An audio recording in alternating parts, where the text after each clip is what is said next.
Dzisiaj tak w zasadzie jesteśmy w Highland i jesteśmy w destylarni Glendronach. Głównym bohaterem dzisiejszego odcinka jest ta oto whisky, jest to Glendronach Portwood. Ale zaczynam odcinek z takim oto zestawieniem. Dlaczego? W okresie 2024-2025 Glendronach zmienił swoje portfolio, nie tylko portfolio, ale również i opakowania swoich whisky. Wtedy to też pojawiły się na rynku słynne ody, Ody to the Valley, Ody to the Embers i Ody to the Dark, które zastąpiły swoje poprzedniczki w orężu, między innymi Traditional Repeated. No i tak się zdarzyło, że ta Traditional Repeated trafiła w moje ręce i miałem okazję również tutaj na kanale tą Traditional Repeated porównać z tą nową Ody to the Embers. No i ci, którzy oglądali mój film, wiedzą, że to starsze wydanie Glendronacha wypadło lepiej. Więc próbuję mojego szczęścia dalej i kupiłem starsze wydanie Glendronacha Portwood, aby go sprawdzić i porównać z nowszym wydaniem Ody to the Valley. Ale żeby odcinek nie był zbyt nudny, mam również tutaj po prawej stronie dwie whisky. Jest to 10-letni Edradała, który miał całkowitą maturację w beczkach po Porto, i tutaj mamy 10-letnią Glenskossię, która miała finish w beczkach po Porto. Więc sprawdźmy, jak smakuje ten Glendronach, jak wypadnie w porównaniu z Ody to the Valley, a później zostawię go również z tą prawą stroną. Zapraszam.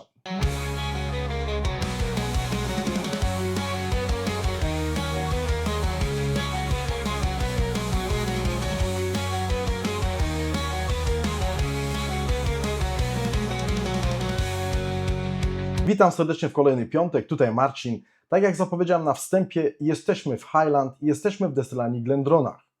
Dzisiejszym bohaterem jest ten oto wypust, ta oto whisky, jest to Glendronach Portwood. Co mogę powiedzieć o samym wypuście? Po pierwsze, jest to No Way Statement whisky, jest to whisky bez deklaracji wieku.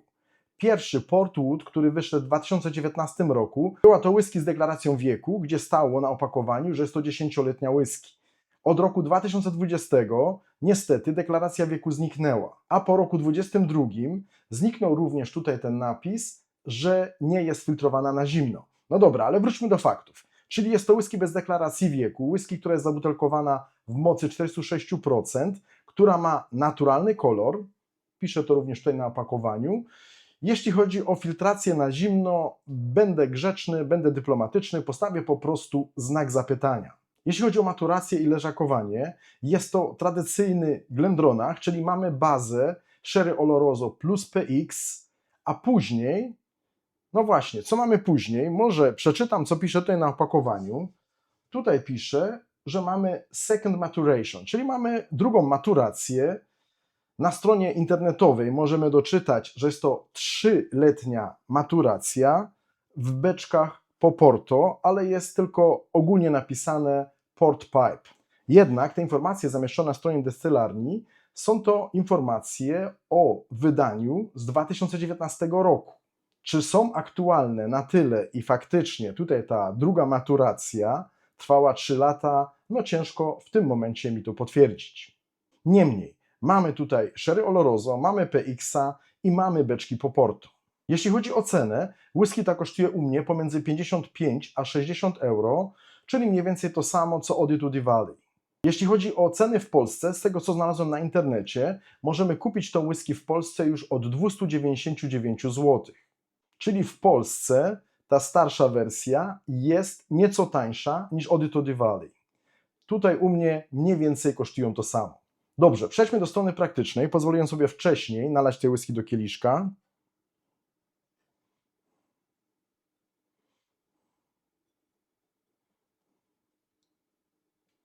Sprawdźmy, jak jest na nosie.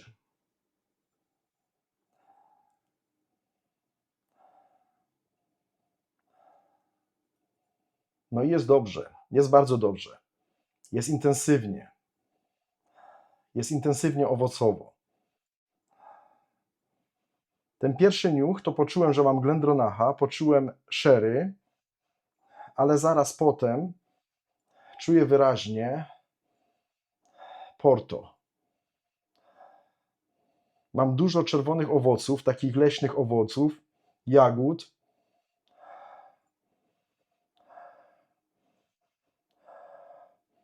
Truskawki, poziomki, maliny,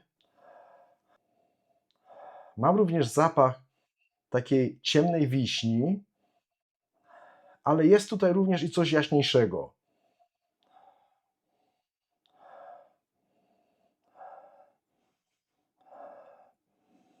Jest tutaj również taki zapach, nie wiem, starego drzewa, przepraszam, starego drewna, piwnicy,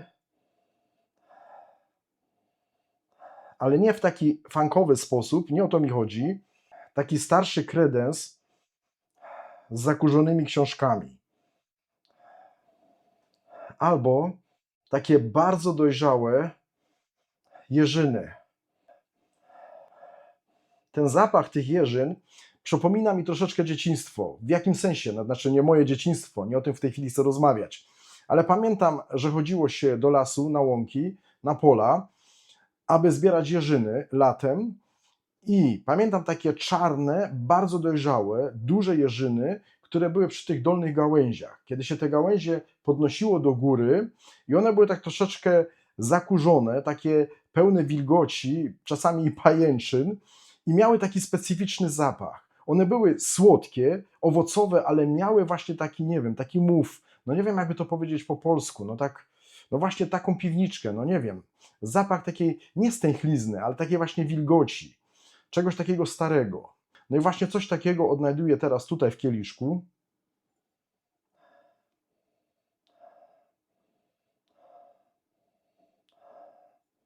No teraz przez tą króciutką pauzę, co zrobiłem, to teraz bardziej jakoś tak miód, karmel, ale jest i słodko, i lekko kwaśno.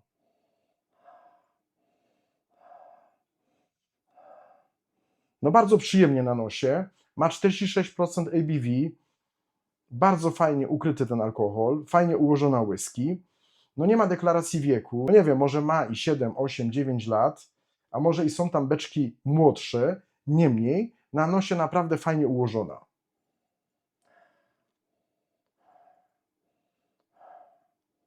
Podoba mi się to Porto, które tu teraz odbieram, odczuwam. Nie jest takie dominujące. Czuć wyraźnie ten wpływ beczek po Porto, ale nie zabiło to tutaj, że tak powiem, Glendronacha. Nie mogę powiedzieć, że nie zabiło destylatu, ponieważ ten destylat był w beczkach po Sherry Oloroso i PX-ie, ale że tak powiem, tego Glendronacha, którego znamy, tego typowego PX i Oloroso, do tego te Porto wniosło tutaj coś dodatkowego, ale że tak powiem, nie zabiło nam tej bazy. No nie wiem, dużo gadam. Dobrze, przejdźmy do tego, jak smakuje ta whisky. Sprawdźmy, jak jest na języku.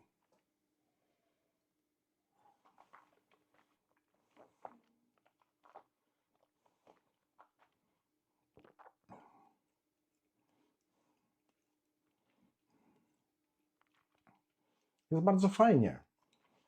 Jest słodko, ale nie za słodko. Jest bardzo owocowo, bardzo owocowo. Mnóstwo owoców. I poszedłbym bardziej naprawdę w tą stronę owoce leśne, taka konfitura z owoców leśnych. Mam tutaj bardziej poziomki niż truskawki, poziomki na pewno i mam coś malin, ale również właśnie taki posmak po jagodach, również taki posmak po tej czarnej jeżynie, bardzo fajnie, bardzo przyjemnie, troszeczkę dębu, troszeczkę imbiru, mam przyprawy, mam cynamon, mam goździki, ale nie jest tego za dużo, bardzo przyjemnie, no że tak to powiem, właśnie tutaj te przyprawy dodają tego smaczku.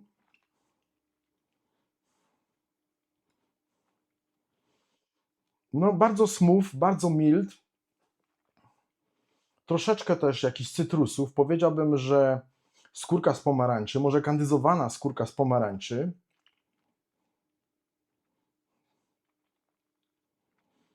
No bardzo fajnie, no bardzo fajnie się pije, bardzo przyjemna, bardzo fajne Porto tutaj.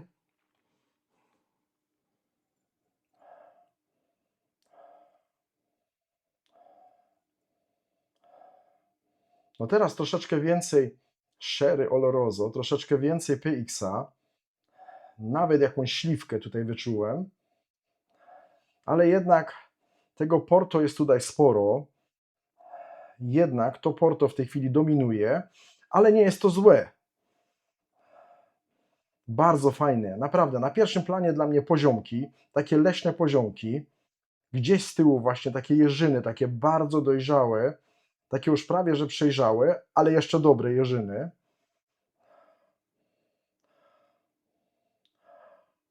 Nie robi wrażenia takiej ciężkiej whisky, wręcz raczej idzie to wszystko w takim jaśniejszym kierunku. Bardzo fajnie. No muszę powiedzieć, bardzo podoba mi się ten Glendronach. Dobrze, czas na drugiego łyka.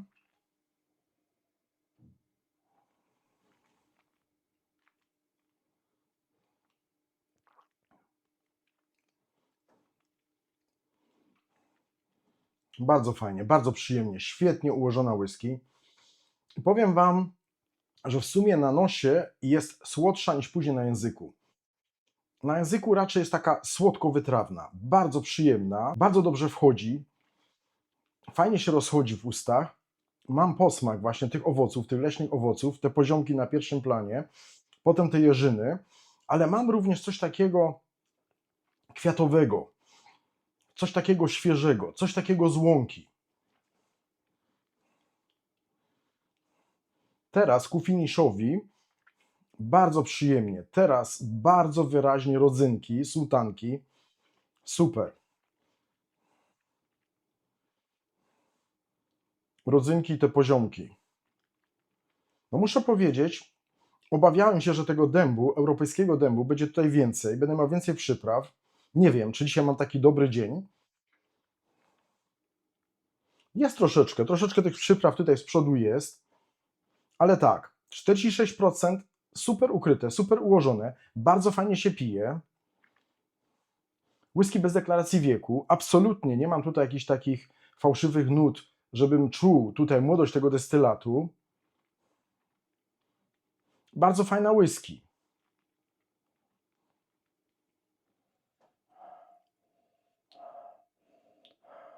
No dobrze, zanim przejdę do podsumowania i powiem ostatecznie, co myślę o tej whisky, to przejdę teraz do tego porównania, które zapowiedziałem na początku. Zaraz wracam. Dobrze, jestem z powrotem. Przedstawię króciutko każdą z tych whisky, które teraz doszły do tego zestawienia. Po lewej stronie jest to Ode to the Valley i praktycznie rzecz biorąc, ta whisky w orężu zastąpiła tą. To znaczy, nie wiem, czy mogę to powiedzieć oficjalnie, bo oficjalnych danych takich nie ma, ale tej whisky nie produkują już od roku 24, a później pojawiła się właśnie ta, gdzie pisze, że mamy Sherry plus Porto. Tutaj oczywiście mamy PX-a, mamy Oloroso, ale tutaj konkretnie pisze, że jest to Ruby Port. Ta whisky ma 46,2% alkoholu, czyli o 0,2% alkoholu więcej niż poprzedniczka i również jest to whisky bez deklaracji wieku. Cenowo, tak jak już powiedziałem, tak mniej więcej między 50 a 60 euro. Oczywiście w promocji udało mi się 2 razy już kupić w promocji za 43 euro i myślę, że jak najbardziej tutaj ta cena pasuje. Jeszcze nie zacząłem porównania, a już zaczynam podsumowanie. Dobrze, przejdźmy teraz na prawą stronę. Obie te whisky są to tak zwane butelki klubowe, czyli Clubflaschen z niemieckiego sklepu internetowego whisky.de. W sklepie tym mamy co roku jakąś nową butelkę, która jest wypuszczana specjalnie właśnie dla whisky.de i w zeszłym roku, albo w zasadzie 25-26, jest to ten Edradała, jest to prawie 11-letni, ale 10-letni z deklaracją wieku Edradała, który miał pełną maturację, niech spojrzę, dobrze, w Port Pipes, czyli tak naprawdę nie wiemy, w Porto, w dużych, wielkich beczkach po Porto, ale nie wiemy jakie to było Porto. Whisky ta jest zabutelkowana również w mocy 46%, nie ma filtracji na zimno i ma naturalny kolor. Jeśli chodzi o cenę, to tak, ta whisky jest jednocześnie sprzedawana jako członkostwo w klubie, czyli płacę 60 euro za roczne członkostwo w klubie i dostaję tą butelkę za te 60 euro plus członkostwo, które mi daje między innymi na przykład 5% rabatu przy każdym zakupie. Niemniej czasami później, po jakimś czasie, te butelki są do kupienia w granicach 50 euro. Zupełnie na prawo jest to whisky bodajże chyba z 23/24 Clubflasche. Jest to Glen Scotia, która również jest zabutelkowana w 46%, również bez filtracji i również w naturalnym kolorze. Jeśli chodzi o maturację Glen Scotia, to tutaj jest troszeczkę inna historia. Ta whisky spędziła najpierw 9,5 roku w beczkach po bourbonie, później miała półroczny finish w beczkach po Ruby Port, był to first fill Ruby Port, a później ta whisky odpoczywała jeszcze przez miesiąc w beczkach po bourbonie. Były to refile. I whisky ta również kosztowała 60 euro razem z członkostwem klubu na cały rok. Niemniej akurat tą whisky kupiłem już po raz drugi albo trzeci, nie jestem pewny, ponieważ zdarza się, że ta whisky jest w promocji do kupienia na whisky.de za 39 euro. Dobra, potem wyrażę swoje zdanie odnośnie tej whisky, ale jak najbardziej warto. Czyli mamy tutaj 4 whisky, które mają 46%, które nie są filtrowane, a właśnie nie wiemy. Lewa strona, znak zapytania, ale wszystkie 4 mają naturalny kolor. Te po prawej nie są filtrowane na zimno na 100%. Dobrze, jako że ostatnio w ustach miałem Portwood, to zacznę od lewej strony i wezmę Oddy Valley.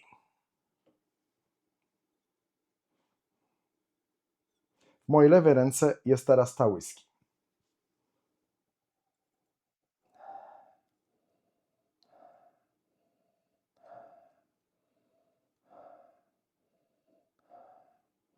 To powiem tak, czuję tutaj czerwone owoce, czuję te leśne owoce, czuję coś poziomek, ale jest to inaczej. Nie jest to tak intensywne, jak było przed chwileczką tutaj.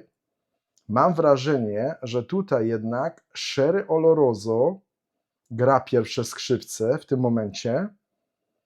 Wyraźnie Sherry Oloroso, takie czerwono, ciemno-czerwono-owocowe klimaty, troszeczkę ciężej niż w Portwood.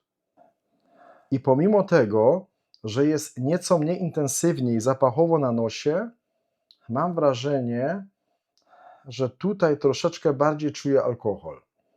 Ale zaraz zestawię te whisky ze sobą bezpośrednio i sprawdzę. Dobrze, w mojej prawej ręce Glendronach Portwood. Ale pięknie teraz, ale pięknie. Pierwszy raz teraz, kiedy czuję bardzo wyraźnie czekoladę. Taka 50% kakao. Czekolada, czerwone owoce, dojrzałe jeżyny i poziomki. Bardzo pięknie. No i właśnie ten taki, no nie wiem jakby to powiedzieć, taki ciepły, wilgotny, piwniczny klimat. Albo właśnie taki zapach, jakbyśmy teraz odsłonili taką gałązkę jeżyny.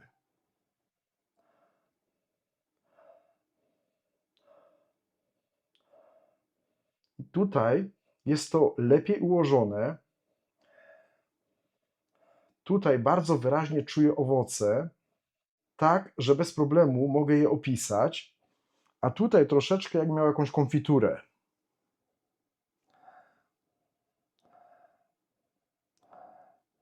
Na nosie po prostu słabiej. Słabiej. I nawet nie do końca te same klimaty. Ja wiem, że robiłem recenzję tej whisky i mówiłem, że mi bardzo podchodzi. No nie pamiętam, czy powiedziałem, że bardzo podchodzi, ale wiem, że jest dobra i powiedziałem coś takiego, że za 43 euro jak najbardziej. Sprawdzę teraz, jak się będzie miała do Portwood, ale w tej chwili na nosie no, wypada blado.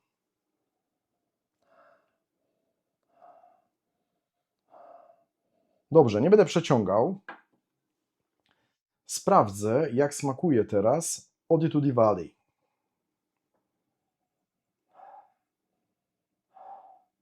A teraz troszeczkę lepiej. No dobra, skosztuję.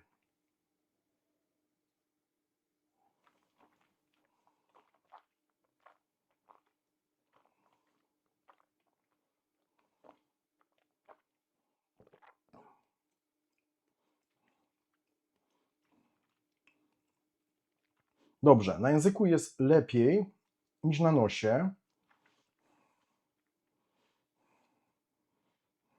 Jest fajna, jest pijalna, ale jest mi za gładko, za delikatnie. No czy to jest wada? No, Niekoniecznie musi to być wada. Myślę, że to jest bardzo pijalna whisky i znajdzie wielu zwolenników. Mam tutaj coś owoców z Porto, mam coś maliny, truskawki, mam coś poziomki, ale nie tak intensywnie jak tutaj. Tutaj raczej takie czerwone owoce w kierunku porzeczki, czerwonej porzeczki. Troszkę więcej dębu mam tutaj niż tutaj. Troszeczkę inaczej się rozeszła. Nie, że gorzej, ale inaczej się rozeszła w moich ustach niż ta whisky. I robi wrażenie takiej bardziej wyłagodzonej, delikatniejszej. Ma o 0,2% więcej alkoholu. No niestety nie wyczułem tego. Widocznie moje zmysły nie są aż tak czułe, jak myślałem. Ale robi wrażenie, jakby miała ze 40 w porównaniu do Portwood. No i z jednej strony jest to zaleta, bo muszę powiedzieć, że alkohol jest dobrze ułożony. Absolutnie nie czuję też tutaj jakiejś młodości alkoholu. Jest fajnie, ale nie jest tak fajnie jak w Portwood. Dobra, wrócę do Portwood.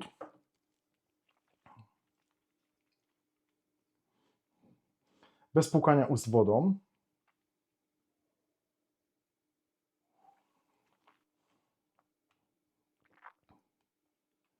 Kurczę, bez porównania, bez porównania. Słuchajcie, tutaj te DNA samego Glendronacha. Teraz pięknie poczułem, że mam Glendronacha. Miałem taki klimat z takich czasów, kiedy ta 12 fajnie smakowała. To znaczy bez filtracji na zimno. Dobra, i w tej tubie z roku 2021. A propos, moja butelka jest z 2023 roku. Tego Portwood. 2019 miał deklarację wieku 10 lat, chyba 20-21 jeszcze pisało oficjalnie, że nie ma filtracji na zimno, więc patrzcie na butelki, jeśli jesteście zainteresowani tym wypustem.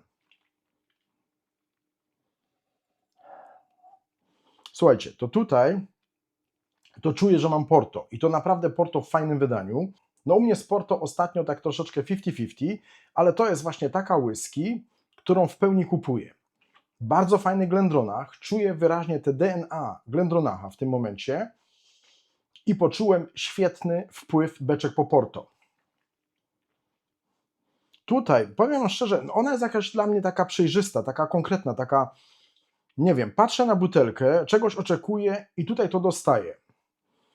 Tutaj patrzę na to opakowanie, no myślę, że te wzorki są bardzo przyjemne, bardzo fajne i ktoś się tutaj postarał, ale właśnie jak te wzorki nie do końca są takie przejrzyste, że tak powiem, zero-jedynkowe, tak również Ody to the Valley w tym momencie na języku. A teraz nawet wyraźnie czuję, że ta whisky no, robi wrażenie młodszej. Robi wrażenie młodszej. Ody to the Valley robi w tym momencie wrażenie młodszej whisky niż Portwood. Dobrze, ale nie będę teraz tutaj lewo-prawo walczył, ponieważ czekałem jeszcze dwie whisky tutaj. Dobra, jak to zrobię? Po pierwsze, mały resecik i napiję się wody i pójdziemy na prawo. Dobrze, jestem z powrotem. Przejdźmy na prawo i zacznę od Edradała. Jest to prawie 11-letnia whisky, jak oni to reklamują. No 10-letnia whisky, która miała swoją pełną maturację w Port Pipes. 46%, tak jak już wspomniałem wcześniej, bez filtracji i naturalny kolor.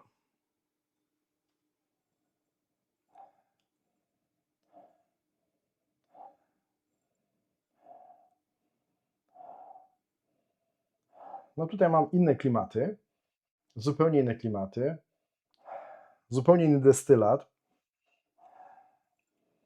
Co prawda też jesteśmy w Highland, ale to jest Edradała i czuję wyraźnie, że to jest Edradała. Czuć również wyraźnie Porto, ale troszeczkę inaczej. Mam wrażenie, że tutaj bardziej dąb jest obecny. Tu również mam takie klimaty skórzano-tytoniowe,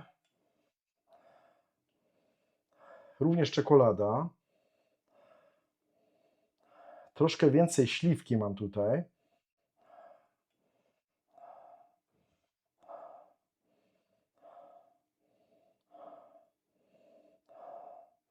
No powiem tak, Tą whisky mam już pół roku. No dobra, nic nie powiem. Przejdę po prostu teraz na lewą stronę.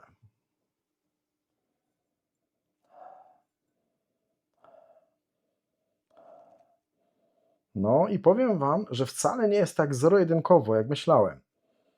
Teraz nagle Glendronach pokazuje takie bardziej wytrawne, dębowe oblicze, którego wcześniej nie wyczuwałem. Ale czuję wyraźnie DNA Glendronacha.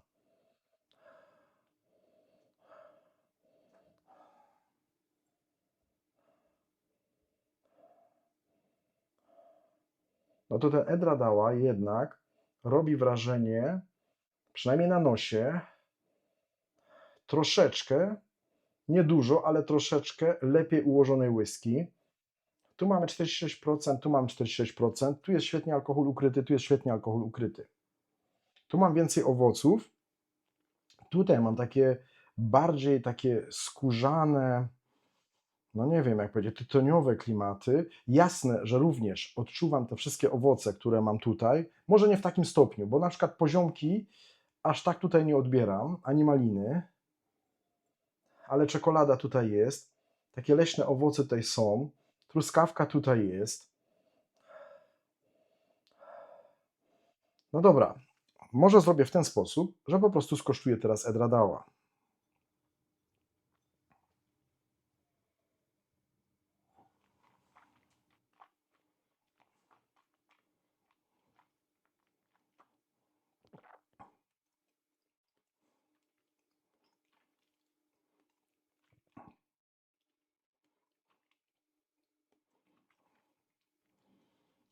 No teraz w sumie mam taki posmak pieczonego jabłka.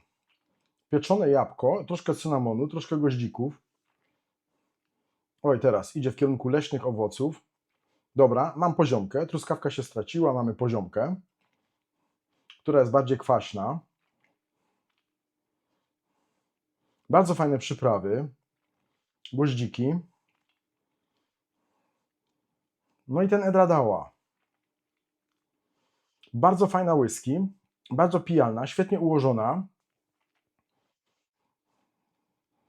No jest to taki troszeczkę inny Edradała. Inny, jaśniejszy, bardziej świeży, bardziej owocowy w porównaniu do klasycznej dziesiątki. Tutaj mamy pełną maturację w Port Pipes. I powiem tak, no dobra, w sumie tą whisky wziąłem do porównania do Glendronacha, zaraz to zrobię, ale no słuchajcie, ta whisky już jest u mnie naprawdę długo, ponad pół roku. Ja mam troszeczkę problem z tą whisky. Dlaczego? Ponieważ jest to świetnie Edradała, świetnie ułożony, jak najbardziej fajna whisky. Tutaj pełna maturacja te Porto Pipes, ale ja mam problem tutaj z tym Porto. I nie, że to Porto tutaj jest złe. Myślę, że osoby, które lubią finish czy maturację w Porto, będą to jak najbardziej zachwycone. Ja mam raczej inny problem. Po prostu ja uważam, że Edradała lepiej pracuje z beczkami po sherry. Albo jak na przykład Balechin torfowy z beczkami po bourbonie. Nie do końca po prostu to DNA, ten Edradała z tą maturacją w beczkach po Porto jakoś mi to leży. Oczywiście jest to moje subiektywne zdanie, moje osobiste zdanie. To nie jest zła whisky, ale chyba wolałbym osobiście bardziej dziesiątkę, na mój gust. Niemniej jest to fajna Porto whisky. Dobrze, przejdę teraz na lewą stronę do Glendronacha, a swoją drogą, no niezła reklama dla tego Edradała z mojej strony. No sorry, no mówię jak jest, jak to odbieram, jak to czuję. W mojej prawej ręce Glendronach Portwood. Kurczę, pięknie. Ale pięknie. Zupełnie inny klimat. Zupełnie inny klimat. Jak gdyby tamta whisky jest taka chłodniejsza. Jeśli mogę tak to określić. Te zapachy są takie chłodne. Nawet na nosie to tak wychodzi. Tutaj jest bardzo fajnie.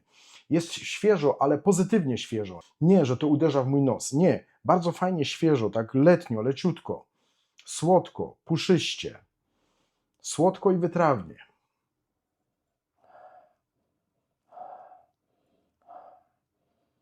No bardzo fajnie. Skosztuję sobie jeszcze tego Glendronacha.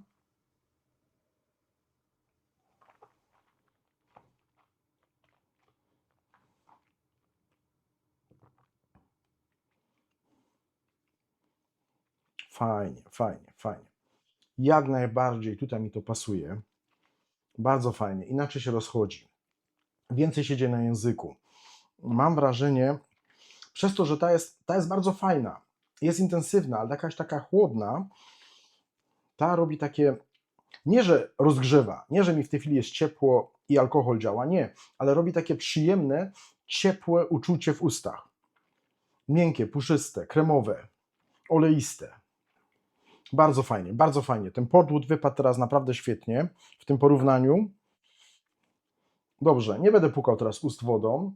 Pójdę zupełnie na prawo. W mojej prawej ręce teraz ta whisky jest to 10-letnia Glen Scotia, która miała tylko i wyłącznie finish, i to półroczny finish w beczkach po Ruby Port, ale był to first fill.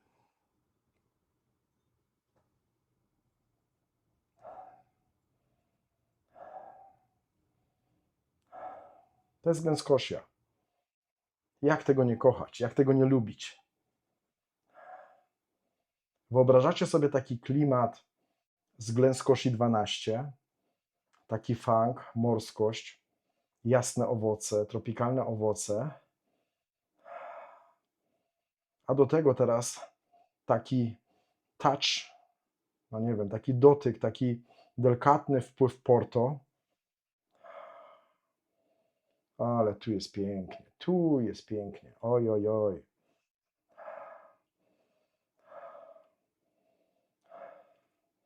No czuję wyraźnie, gdzie jestem, że jestem w Campbelltown, w destylanii Glen Scotia, że mam przed sobą whisky, którą uwielbiam, którą kocham.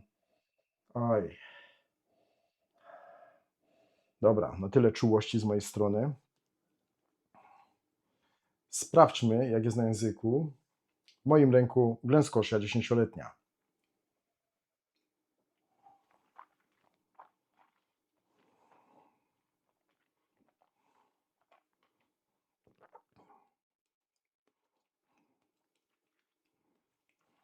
Pięknie, cudownie. Jaki fajny funk, jaki fajny brudek. Nigdzie nie pisze, że ta whisky jest torfowa, ale jest coś takiego, jest tu coś takiego, nie wiem, może chociaż 1 ppm, nie wiem, ale coś tu takiego jest.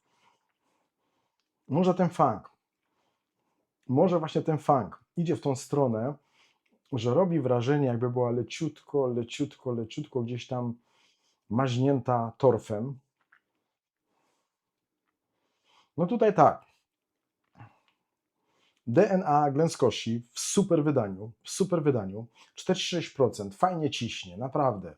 Mam substancję, mam oleistość, mam świetne ciało tej whisky, jest pełna, jest kompleksowa. Glen Scotia, jaką lubię, a w dodatku jest tak okraszona to właśnie tym Porto. Świetnie, naprawdę świetnie. Mam tutaj coś tych truskawek, mam tutaj troszeczkę więcej czerwonych owoców, również to pieczone jabłko. Tutaj nie mam tyle tych przypraw, co miałem tutaj i tutaj. Tutaj po prostu mam Campbelltown Funk. Co jest lepsze? Jest fajnie, jest świetnie. Teraz tak jaśniej, wyraźnie ex-bourbonowo, jasne owoce, coś tropikalnych owoców, ananas. No ona w tym zestawieniu tutaj, oczywiście gdybym kosztował te whisky solo, na pewno odebrałbym to bardziej intensywniej.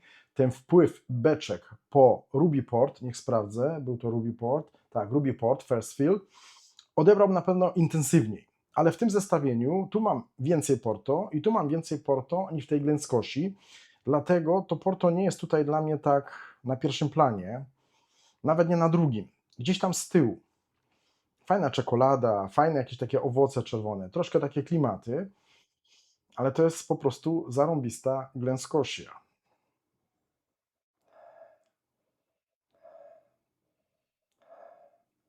Czy ona jest lepsza od 12? No dobra, to nie temat na dzisiaj.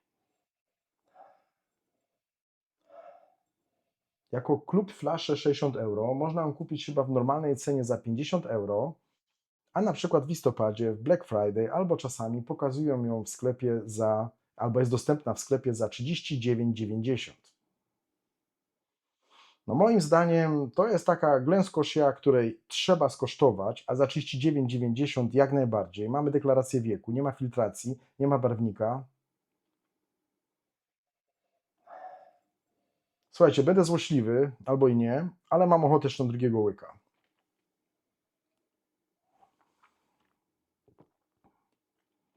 Świetnie, świetnie, świetnie. Świetnie ukryty alkohol. Bardzo pijalna. Fajna, ten funk. No muszę uważać, nie? Bo to potem trzeba. No muszę chyba to wyciszyć.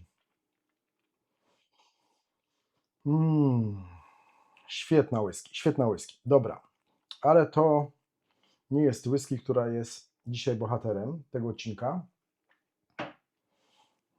Przechodzę na lewo do Portwood. No teraz jestem sam ciekawy, jak wypadnie Portwood po tej Glen Scotia.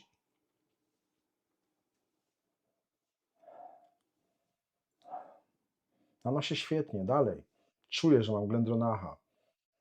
Czuję dalej cały czas te klimaty Porto. Może już nie tak intensywnie jak na początku.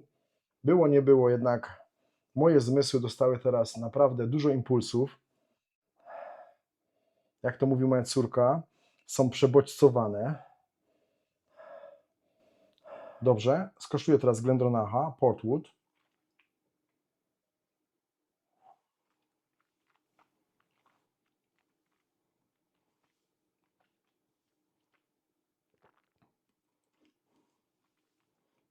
Świetnie, świetnie, dobrze. Troszeczkę więcej teraz takich słodko-kwaśnych klimatów. Nie wiem, no, przypomina mi to w tej chwili taki właśnie kwaśny karmel. Nie wiem, jak to inaczej opisać, chyba nie ma czegoś takiego, ale czuję wyraźnie, jak miał jakieś takie cukierki toffee, które miałyby jednocześnie taki kwaśnawy posmak, właśnie taki poziomkowy posmak, truskawkowo-poziomkowy. Bardziej poziomkowy. Malinowo-poziomkowy, o. Bardzo fajna, świetna whisky. Dobrze, więc przejdę do podsumowania. Po pierwsze, porównanie. Jeśli chodzi o porównanie, Glendronach Portwood wypadł tutaj świetnie, żeby nie powiedzieć wyśmienicie. No według mnie obronił się tutaj całkowicie. Jeśli chodzi o lewą stronę, Ode to the Valley, to powiem tak, jeśli jesteście fanami Glendronacha i chcecie Glendronacha w Porto, to polecam Wam Portwood. Polecam Wam Portwood, tym bardziej, że kosztują mniej więcej to samo. Obydwie są bez deklaracji wieku, a tutaj ten Glendronach to jest Glendronach, a Porto to jest Porto.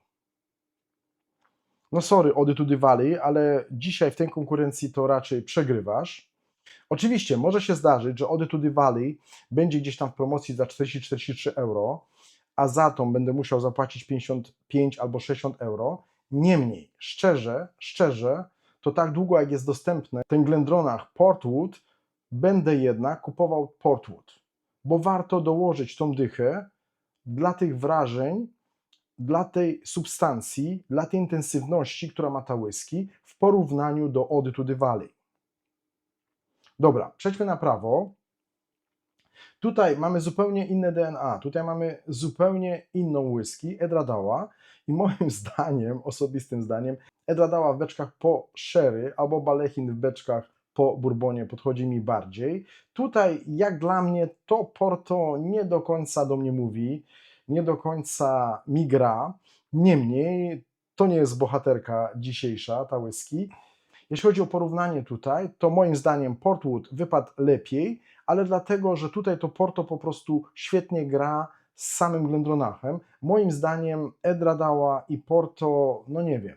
No nie wiem, czy akurat ta butelka, może kiedyś gdzieś kupię jakiegoś Edradała w Porto i będzie do mnie mówił bardziej niż ta butelka, ale szczerze myślę, że to jest whisky, która mnie bardzo przekonuje, kiedy jest leżakowana w beczkach po sherry i to jest jeden z najlepszych standardów, jaki znam, Edradała 10-letni. A tutaj te 10 lat w Porto, może dla fanów Porto to jest jakaś gratka, dla mnie osobiście to wolę kupić sobie 10.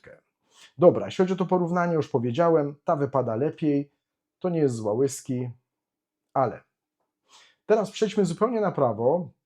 No Glen Scotia, tak troszeczkę poza tym, że to nie jest Highland, to mamy tutaj Campbelltown i faktycznie tutaj mamy Campbelltown, mamy ten funk, ona ma i tą morskość i tutaj wyraźnie czuję Glen Scotię, tutaj taki mały touch, jeśli chodzi o Porto, no w tym porównaniu przynajmniej i to jest rewelacyjna whisky. To jest rewelacyjna whisky. I jeśli miałbym wybrać tutaj jakieś whisky z tego zestawienia, to bez dwóch zdań to są najlepsze whisky tutaj w tym zestawieniu, moim zdaniem. I ta za 39 euro jak najbardziej, nie wiem ile mają jeszcze tych butelek w zapasie, bo wiem, że chyba było około 15 000 albo 14 000, no nie jestem teraz na 100% pewny, ale jeszcze mają, można je kupić. No tutaj nie mam pojęcia, ile tutaj mają zapasu, ponieważ te whisky już więcej nie produkują, już więcej nie rozlewają.